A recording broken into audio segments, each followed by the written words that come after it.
We are very happy to welcome here in Paris at the Campus Condorcet the team of the Resilience for a workshop with French and foreign experts on this topic, which is extremely important for us, the religious studies.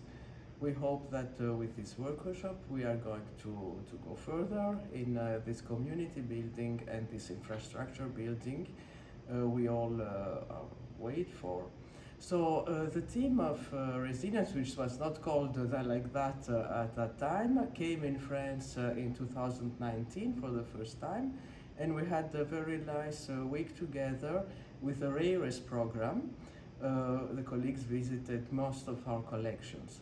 Today things have changed as the EPHE comes in the Campus Condorcet.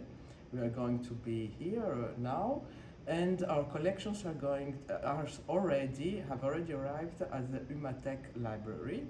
So it was important for us to welcome Resilience colleagues here at the Campus Condorcet, so they can see all the changes that occurred since 2019 at the École Pratique des Hautes Études.